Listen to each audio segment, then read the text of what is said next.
Silence broken. Your soulmate cried loudly last night. The reason will shock you. Angel's blessings to you, and welcome to Angel's message for you. There is a message waiting for you today that is so heavy with truth and love. You might have already felt the ripples of it in your own spirit before you even clicked here. Please, I ask you to stay with me until the very end of this message. This isn't just a story. It is a confirmation of what your intuition has been whispering to you for days. What I am about to share is the missing piece of the puzzle you have been holding in your heart. It explains the distance, the silence, and the sudden shift that is happening right now in the unseen world between you and the one you love. If you leave now, you might miss the validation you have been praying for. So, take a deep breath, center your heart, and let's journey into this truth together. Your soulmate, that person your heart is so deeply connected to, had a moment last night that changed everything. They cried, and it wasn't just a few quiet tears. It was loud. It was shaking. It was the kind of release that happens when a dam finally breaks. You need to know that what caused this wasn't a sign of weakness. It wasn't random, and it wasn't just about having a bad day. It was a spiritual breaking point. Your person didn't cry softly into a pillow to hide it from the world. They cried because their soul could no longer carry the weight of the mask they have been wearing. It was the kind of crying that comes from the deepest part of the belly, the kind that happens when you realize you have been lying to yourself for far too long. What caused this breakdown will shock you because it wasn't a fight. It wasn't a breakup. It wasn't a dramatic event that everyone could see. It was silence. It was the realization that finally caught up to them when the world went quiet and the distractions of the day faded away. You see, all day yesterday they were functioning perfectly fine. They were smiling at the right times, answering emails, texting back, and doing all the things that life requires of them. To anyone looking from the outside, they seemed completely okay. They looked like they had it all together. But you and I know that appearances can be deceiving. Underneath that calm surface, a storm had been building for weeks, maybe even months. It was a pressure made of all the words they never said to you. It was a buildup of unresolved feelings and a growing, nagging awareness that something incredibly precious, your connection, was slipping through their fingers. Stay with me here because the trigger for this wasn't something you did. It was the silence. The kind of heavy silence that arrives late at night when there is no noise left to drown out the truth. When the TV is off, the phone is down, and they are left alone with their thoughts and the memories they have been trying so hard to avoid. In that quiet space, your soulmate started replaying moments involving you. But they weren't thinking about the big, obvious moments. They were haunted by the small ones. The times when you almost spoke your truth but held back. The times when they almost asked you to stay but let you walk away. The times when something real and electric hovered in the air between you, but neither of you had the courage to name it. Those tiny moments came back with crystal clarity last night, sharper and more painful than they have ever felt before. This is where the shock lives. They finally understood that the distance between you wasn't caused because the love ran out. It wasn't caused because they didn't care. It was caused by fear. It was caused by avoidance. It was caused by a lack of courage to simply be real. And realizing that the love didn't fail, but the communication did, hit them harder than any goodbye ever could. Regret arrived all at once, like a tidal wave. And I want you to listen closely, because this wasn't a shallow oops, I made a mistake kind of regret. This was deep, body-heavy regret that makes your chest ache physically. They felt regret for not asking you how you really felt when they had the chance. Regret for assuming you were always going to be there, no matter how they treated the bond. regret for choosing their own comfort over the courage it takes to be vulnerable. That regret didn't whisper, it crashed into them. But stay right here, because they also felt something else that surprised them. They felt grief. Not grief over a relationship that is dead, but grief over what was never fully lived. They grieved the version of the connection that could have existed if honesty had arrived sooner. They grieved for the emotional closeness they now realized they wanted more than they ever admitted to themselves. They cried for you in a way they hadn't allowed themselves to before, not because you hurt them intentionally, but because they finally saw clearly how much you truly matter. They saw how much your presence changed their inner world. They realized that your absence, or even just your emotional distance, has been felt more deeply than they ever let on. This crying wasn't about drama.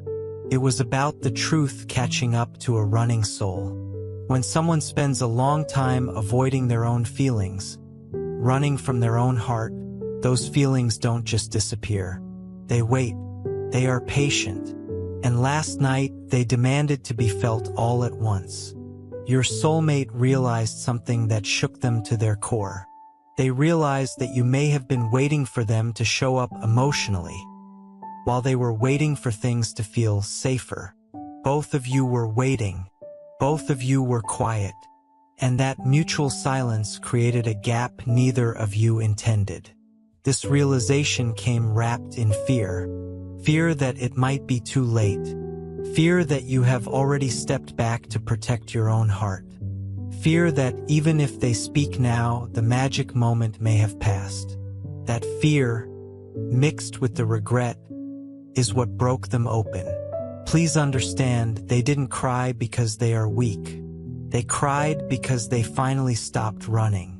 Running works during the day when we are busy. But at night, when the body is tired and the spirit is open, the truth always wins. Through those tears, they questioned themselves. They asked why they didn't speak sooner. Why did vulnerability feel so dangerous to them? Why did they think staying emotionally guarded was safer than risking a real, deep connection with you? Those questions didn't come with easy answers last night, just raw honesty. Part of what shocked them was realizing that you may have felt alone in this relationship, even while you cared deeply. That thought hurts them in a way that pride never prepares you for.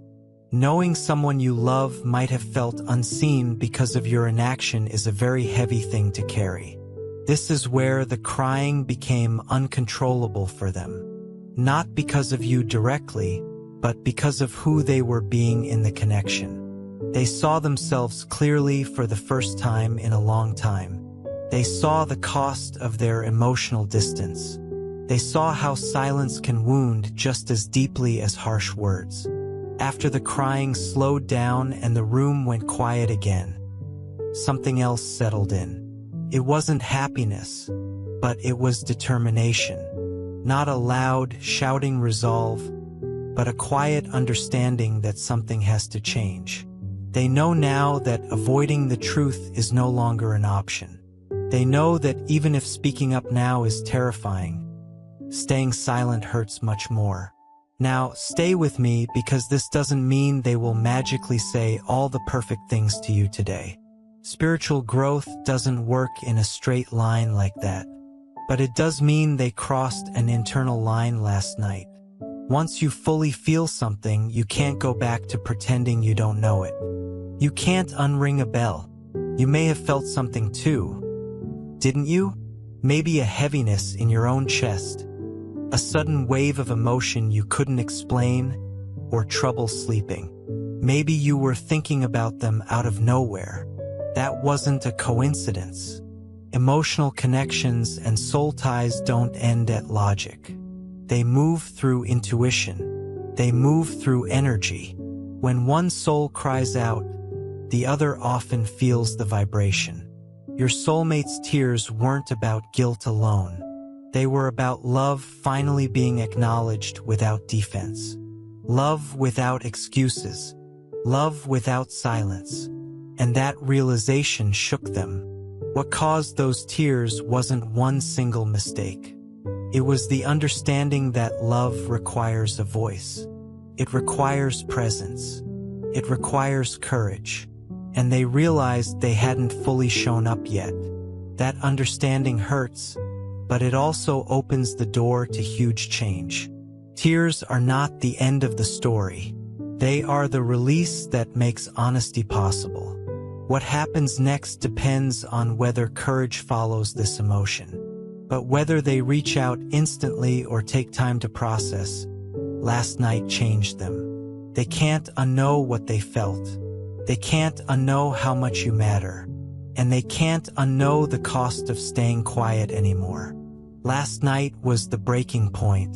The next part is the turning point. So breathe. You weren't imagining the connection. You weren't wrong to feel the distance. And you were never insignificant in their life. They cried because something real finally surfaced. When the sobs finally slowed and the room went quiet, your soulmate didn't feel relief immediately. They felt exposed. They felt like something inside them had been pulled into the light, something they could no longer push back down into the shadows. Crying does that. It strips away denial. And once denial is gone, you are left alone with the truth. And the truth doesn't rush to comfort you. Sleep didn't come easily for them after that. They lay there staring at the ceiling, replaying everything. But this time, they weren't replaying it from a place of anger or nostalgia. They were replaying it from a place of radical honesty. Honest enough to hurt. Honest enough to admit they had been emotionally holding back, even while they were convincing themselves they were just protecting the connection. That realization doesn't feel noble when it finally lands. It feels like a loss. They realized that crying wasn't just about missing you. It was about missing who they were when they felt close to you. They missed the version of themselves that was more open, more present, more alive. Somewhere along the way, out of fear, they traded that vibrant version of themselves for emotional safety. And now they are grieving both you and themselves. The guilt began to take a different shape in the darkness. It wasn't just, I should have done better. It became, I knew I was holding back, and I still chose comfort.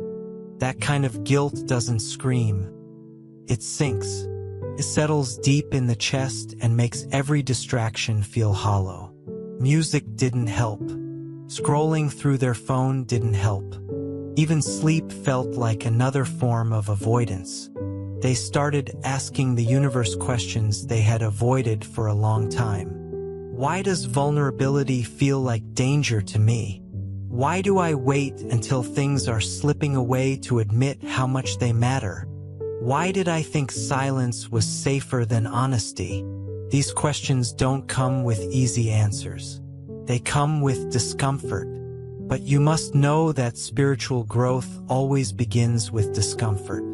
They also realized something painful about you. They realized you were likely carrying your own weight quietly this whole time. That you may have been waiting, hoping they would step forward emotionally. That you might have felt unseen while still caring deeply. That thought hit them hard. Knowing someone you love may have felt alone because of your inaction leaves a mark on the soul. But this is where the crying turned into resolve. Not the kind that announces itself with a trumpet, but the kind that sits quietly and changes how you see the world. They understood that even if they reach out now, things won't magically go back to how they were. Trust doesn't rebuild through emotion alone. It rebuilds through consistency. And that realization scared them almost as much as the tears did. Fear is still there. Fear that you have already moved on emotionally. Fear that they missed their window of opportunity. Fear that even if they speak now, it might reopen wounds instead of healing them. But that fear doesn't mean they don't care. It means they care enough to be afraid of causing more damage.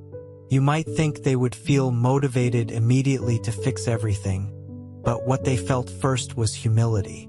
The kind of humility that quiets you. It makes you realize you don't get to control outcomes just because you feel regret. It makes you understand that love doesn't guarantee access once distance has formed. They also noticed a pattern last night, not just with you, but with other connections in their life. How they retreat emotionally when things start to really matter. How they avoid difficult conversations until the cost is too high. Seeing that pattern clearly is unsettling. It forces them to take responsibility. And responsibility is heavy. It means they can't blame timing, circumstances, or misunderstandings anymore. It means acknowledging that their choices, especially the choice to stay quiet, played a massive role in what is happening now. That acknowledgement hurts, but it brings clarity. They are no longer fantasizing about a perfect conversation that fixes everything in 5 minutes. They are thinking about honesty without guarantees. They are thinking about saying something even if it doesn't lead to a reunion. About speaking because silence feels wrong to their spirit now, not because they expect a specific response from you. This is where courage starts forming. Not as confidence, but as willingness. Willingness to be seen as flawed. Willingness to risk rejection. Willingness to face the possibility that they may have to live with regret if they don't speak. You might feel this shift too. You may have felt a strange heaviness lift slightly, or a sudden wave of emotion. Bonds that are spiritual don't operate on logic alone. When one side finally lets the truth surface, the other often feels it in subtle ways. But this doesn't mean you should wait, or hope, or put your life on pause. This is not about timing your next move around their pain. This is about understanding that what you felt wasn't imagined. The distance was real. The connection was real. And last night confirmed that. Your soulmate is beginning to understand that love isn't proven by tears. It is proven by what happens after the tears dry. Tears open the door. Action decides whether someone walks through it. They know that now, and that knowledge is sitting heavily with them. Part of them is still scared they don't know how to show up differently. Wanting to change and knowing how to change are not the same thing. That gap is intimidating, but acknowledging it is the first step toward growth. Last night taught them that suppressing emotion doesn't make you strong. It delays pain. And delayed pain always collects interest. What they felt all at once was months of avoidance crashing together. They didn't wake up this morning feeling lighter. They woke up feeling changed, quieter, more thoughtful, less reactive. When someone crosses an internal line like that, they don't go back to who they were before. What happens next is uncertain. But one thing isn't. They can't unknow how deeply this connection affected them. They can't unknow the cost of staying emotionally distant. And they can't unknow that silence is no longer neutral. Whether they reach out today, tomorrow, or later, last night marked a turning point inside them. Tears don't solve problems, but they reveal them. And once a problem is revealed, it demands a response. This part of the story isn't about predicting exactly what they'll do. It's about honoring what was felt. Those tears weren't manipulation. They weren't weakness. They were truth finally surfacing without armor. So breathe. Let that settle in your heart. You weren't wrong to feel distance. You weren't wrong to feel something unresolved. And you weren't insignificant in their emotional world. They cried because something real was at stake and because they finally let themselves feel it. After the crying, after the realization, after the emotional collapse that cracked something open, your soulmate entered a strange, unfamiliar space. It's not sadness exactly, and it's certainly not peace. It is the space where denial is gone, but certainty hasn't arrived yet. And that space is uncomfortable in a deeply human way. The morning after didn't feel dramatic for them. There was no sudden motivation, no clear plan, no cinematic resolve. Instead, there was heaviness, a dull weight in the chest that made ordinary things feel slower. Getting out of bed took more effort. Small tasks felt louder than usual. That is what happens when emotions finally catch up to the body. Everything feels slightly off balance. They kept thinking about you, but not in the way you might expect. Not obsessively, not just romantically. They thought about you in fragments.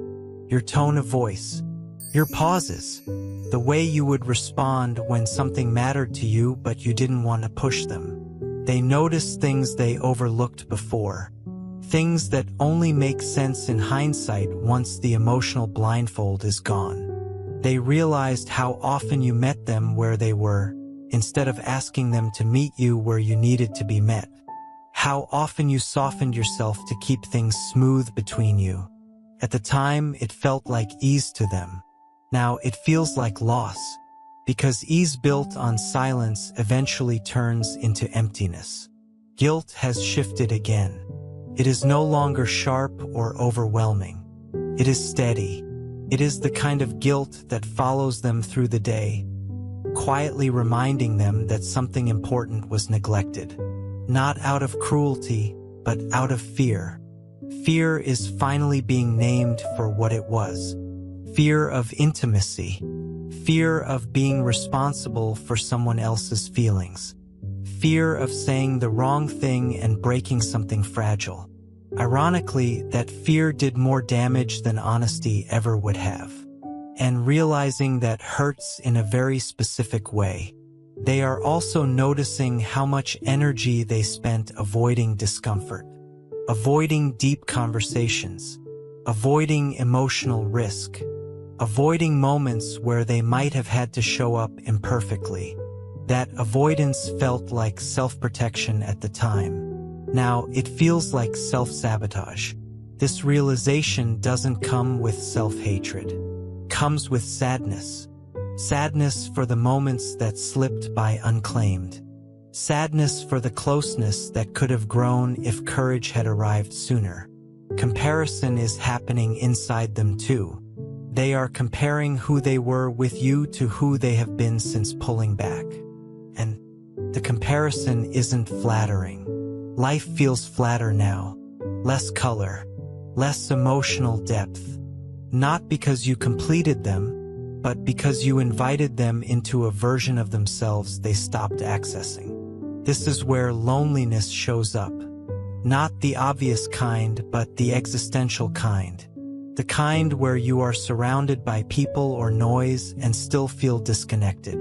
That loneliness isn't about being alone. It's about realizing you shut out something real, and now you are living with the echo of that decision. They are questioning their own patterns, asking whether this is something they have done before, waited too long, stayed quiet too long, realized too late. Those questions don't feel comfortable. They threaten the stories we tell ourselves about who we are. But they are necessary for growth. Growth doesn't feel empowering at first. It feels destabilizing. It shakes your identity. It makes you unsure of your instincts. It makes you wonder how many times you chose comfort disguised as logic. They are aware of time in a new way. Not clock time, but emotional time. The time it takes for distance to become a habit. The time it takes for someone to stop waiting. The time it takes for a connection to shift from active to memory. That awareness is frightening because time doesn't pause for reflection. Urgency quietly enters here. Not panic, but awareness. Awareness that if something is going to be said, it can't wait forever. Awareness that silence now is no longer neutral. It is a choice. And every day that passes is another message being sent, whether intended or not. They are thinking about what honesty would actually require. Not a grand confession, not an emotional flood, but accountability. The kind that doesn't ask for reassurance in return.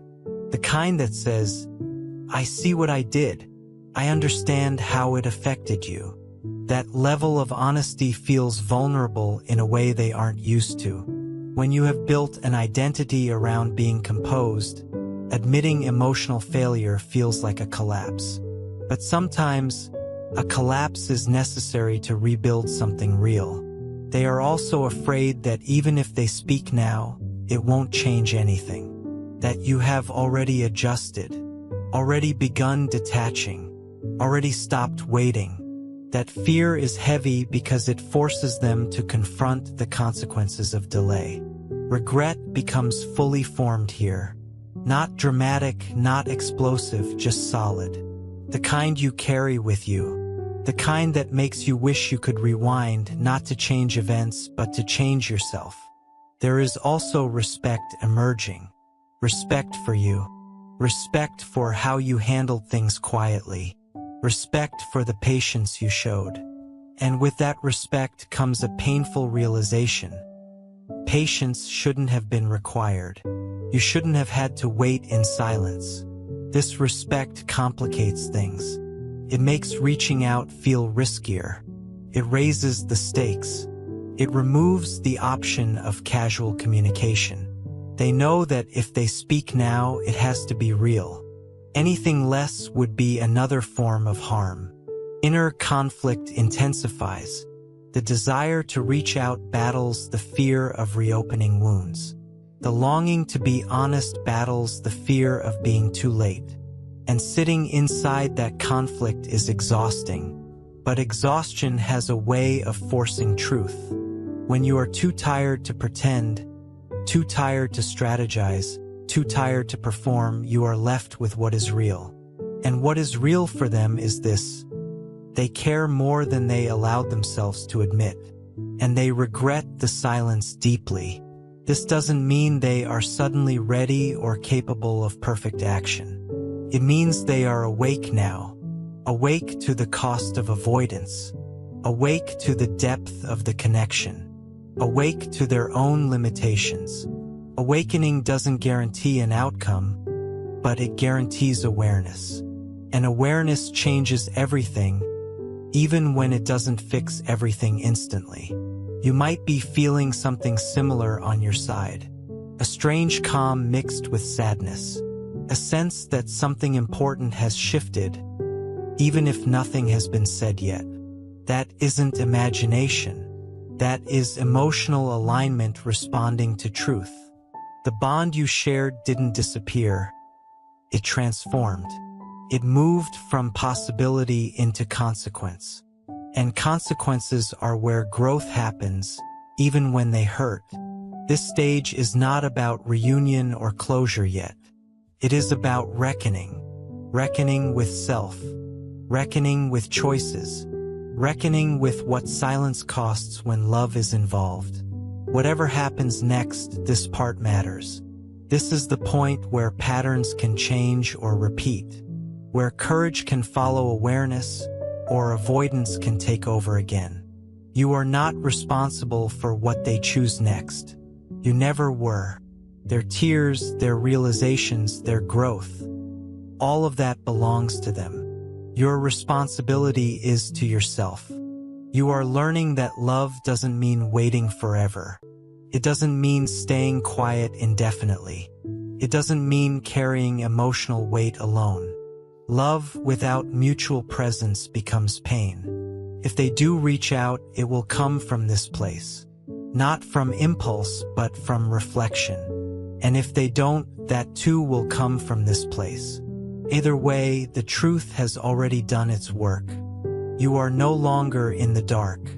Something real surfaced. Something honest was felt, and that alone changes the story.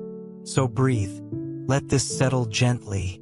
You mattered enough to break through their defenses. You mattered enough to shake their sense of self. And you mattered enough to be remembered in the quiet aftermath when no one else was watching. What happens next will reveal not just what they feel, but what they are willing to face. Stay with me, because this final part is where the weight of everything finally settles into something real and unavoidable. After the tears, after the quiet reckoning, after the long hours of thinking without answers, your soulmate reaches a point where they can no longer pretend they are untouched. Life starts moving again on the outside, but inside them, something is permanently different. They carry a new awareness now, and it follows them everywhere. This awareness doesn't shout. It whispers at inconvenient moments. In the middle of routine conversations, while driving with the radio on, while laughing with people who don't know what's going on beneath the surface. They feel it as a subtle pull in the chest, a reminder that something meaningful was mishandled. Not through cruelty, but through fear and delay. They begin noticing how often they reach for distraction and how little it works now. The things that once numbed them don't fully land anymore. Scrolling feels empty. Small talk feels hollow. Even moments of enjoyment are followed by a quiet drop, like something unresolved is waiting in the background. That unresolved feeling is you. Not you as a person, but you as a truth they didn't face soon enough. Memory starts behaving differently. Instead of replaying moments to romanticize or regret them, memory begins teaching. They see scenes with clarity they didn't have before. The pauses in your voice, the times you softened your needs, the way you stayed when it would have been easier to pull away. Those moments now carry meaning, and that meaning hurts. Self-honesty deepens here. They stop framing the story in ways that protect their ego. They stop saying, "It just didn't work," and start admitting, "I didn't show up fully." That admission doesn't come easily. It requires letting go of the idea that intentions matter more than impact. Impact is what they are facing now. The impact of emotional distance. The impact of unanswered moments. The impact of waiting too long to speak. Understanding impact is heavier than feeling guilt because it asks for responsibility without a clear way to fix things. Responsibility changes how they view the possibility of reaching out. They no longer imagine a conversation where everything is smoothed over. They imagine one where they might have to sit with your pain without defending themselves.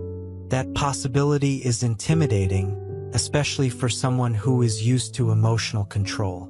Fear shows up again, but differently. It's not the fear of vulnerability itself. It is the fear of realizing that vulnerability might not be enough anymore. That fear is humbling. It strips away fantasy and leaves only reality. Reality also brings respect. Respect for the emotional space you held. Respect for the patience you showed.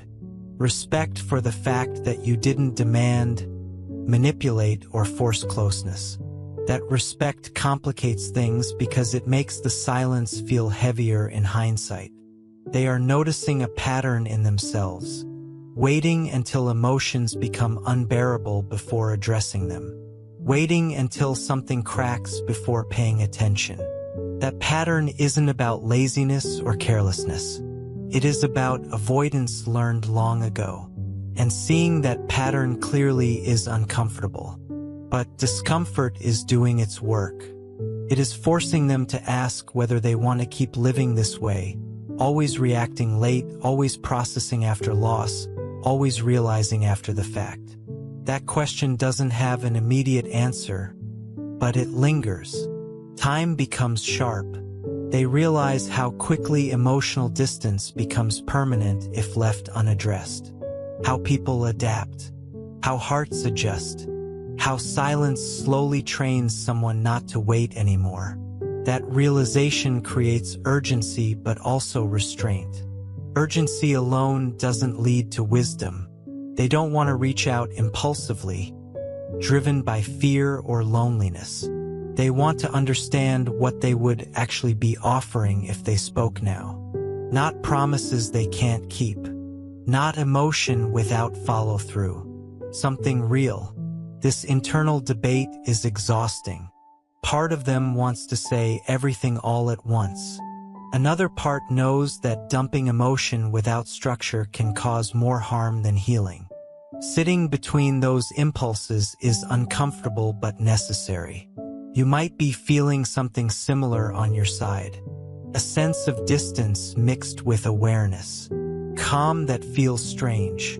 A readiness to accept whatever truth arrives. That readiness didn't come from indifference. Came from growth. Growth rarely happens on the same timeline for two people. You may already be standing in clarity while they are still finding their footing. That mismatch hurts, but it is real. And pretending it isn't only delays acceptance. Acceptance doesn't mean approval. It means seeing things as they are instead of how you wish they were. And seeing clearly allows you to stop bending yourself to fit uncertainty. Your soulmate senses this shift too. Even without words, they feel that you are no longer suspended in waiting energy. You are grounded, and that ground feels firmer than before. Firmness changes the dynamic. It removes the illusion that time will stretch forever. It makes every choice feel more consequential, and that realization weighs on them. They are starting to understand that love doesn't disappear suddenly. It fades through neglect, avoidance, and fear of discomfort. And once they see that, they can't unsee it. Grief transforms here. It is no longer just grief over what might be lost. It is grief over the version of themselves that didn't know how to show up differently. That grief is quiet but deep. They may also feel shame, but not the kind that collapses. The kind that motivates reflection. Shame that says, I could have been braver. That realization is painful, but it is also a seed. Seeds don't bloom immediately. They sit in the dark for a while, and this stage is dark. Not hopeless, but uncertain. Full of questions without clear direction. Uncertainty is where real choice lives. Not choice driven by impulse or fear, but choice driven by values. And your soulmate is being forced to confront their values now. One of those values is honesty. And honesty, once felt deeply, doesn't go away. It demands expression eventually, in one form or another. If they do reach out, it will come from this space. Not desperation, but reckoning. Not performance, but humility. And if they don't, that decision will also be shaped by this awareness. Either way, something important has already happened. The truth surfaced. The silence broke internally. And that changes the emotional landscape permanently. You are not responsible for carrying them through this process. Their growth belongs to them. Your growth belongs to you, and both matter equally. What you shared mattered enough to leave a mark. You weren't a passing moment. You were a mirror they couldn't look away from forever. You have become a reference point. Every interaction, every potential connection, every emotional choice now gets compared, consciously or not, to what they shared with you and what they failed to protect. Comparison doesn't mean obsession. It means recognition. Recognition of depth. Recognition of safety. Recognition of how rare it was to have someone who didn't demand, didn't pressure, didn't force, but still stayed. That recognition carries regret, but also respect. And respect lingers longer than desire. Your soulmate is beginning to feel something that surprises them. Accountability without an audience. There is no one to perform remorse for, no one asking for explanations. Just themselves sitting with the truth that they were given space, and they didn't step into it. That kind of accountability is uncomfortable because it doesn't offer relief through forgiveness or resolution. They hesitate before responding to messages from others. They feel emotionally flat during moments that should feel exciting. They notice that connection without vulnerability feels thin now. Once you experience real emotional depth, even briefly, surface-level closeness doesn't satisfy the same way. They are starting to understand that what you offered wasn't just affection. It was emotional safety. And emotional safety is easy to take for granted when it is freely given. You didn't make it conditional. You didn't weaponize it. You simply showed up. That kind of presence is rare. And realizing its value after distance forms is one of the hardest lessons to learn. Regret is no longer loud in them. It is steady. It doesn't scream, "I messed up." It whispers, "I see now." And seeing now doesn't automatically lead to action, but it does remove denial. Denial was what allowed silence to continue. Without it, every choice feels heavier. They are noticing how much emotional labor you quietly carried, how you adjusted your expectations, how you softened your voice, how you waited without demanding. At the time, it felt like ease. Now, it feels like imbalance. An imbalance, once seen, is hard to ignore. It triggers reflection about fairness. They are asking themselves whether they truly met you where you were, or whether they allowed you to meet them where they were, repeatedly without reciprocation. Sadness comes for a dynamic that was unequal in ways they didn't want to admit. This sadness isn't about blame. It is about loss. Loss of opportunity. Loss of trust. Loss of a moment when honesty could have changed the direction of everything. Restraint enters now. They want to reach out, but not impulsively. They are holding back, not out of avoidance, but out of respect. Respect for the possibility that you may have already moved emotionally. Respect for the fact that reopening something requires responsibility, not just emotion. Responsibility is daunting. It means not just saying, "I miss you," but being prepared to hear how they hurt you without interrupting, defending, or minimizing. It means showing up differently. And that level of responsibility is something they are still deciding whether they can carry.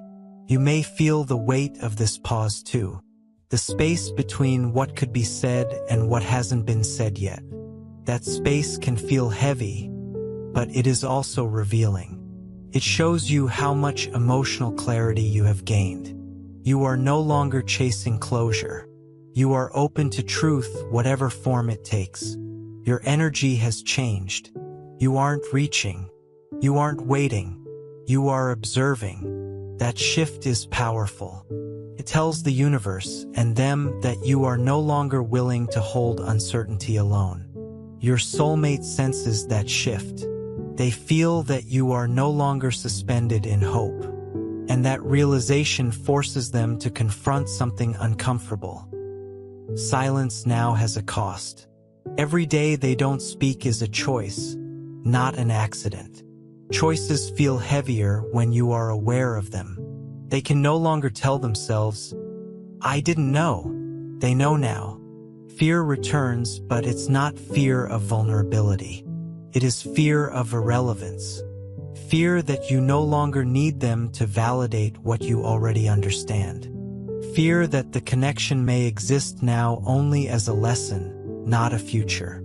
That fear humbles them. It removes entitlement. It removes expectation. It leaves only one question. If I speak now, am I doing it for growth or for comfort? That question matters. Maturity shows up here, not in dramatic gestures, but in hesitation that comes from awareness. They don't want to reach out just to ease their guilt. They want to reach out only if they can do it with honesty and consistency. Consistency is the word echoing in their mind. Not passion, not chemistry. Consistency, the thing they struggled to offer, the thing you quietly needed, the thing that determines whether love can last beyond feeling. This is where you begin to detach, not from care, but from expectation. You are no longer measuring your worth by whether they speak. You are measuring alignment by how it feels to stand in your truth without explanation. That detachment is not coldness. It is self-respect. It is the result of finally seeing the whole picture instead of clinging to potential. Potential kept you waiting. Reality is setting you free. Your soulmate is at a crossroads. One path leads to courage, the kind that risks discomfort for honesty. The other leads back to avoidance, comfortable, familiar, but empty. Whichever path they choose will shape who they become, not just what happens between you. You are no longer responsible for guiding them. Your role was never to teach them how to show up. Your role was to be yourself, and you did that even quietly. This realization may bring both sadness and peace. Sadness for what did not happen, peace for what you no longer have to carry. If they do reach out, it will come from this place of reckoning. And if they don't, this silence will speak clearly. Either way, you won't be left guessing.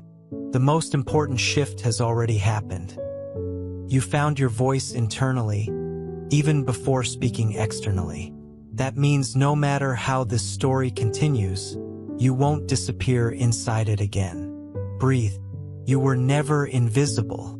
You were patient in a world that mistook silence for strength. And now, whether reunion or release follows, you are standing in truth, not waiting in hope. And that changes everything. Amen.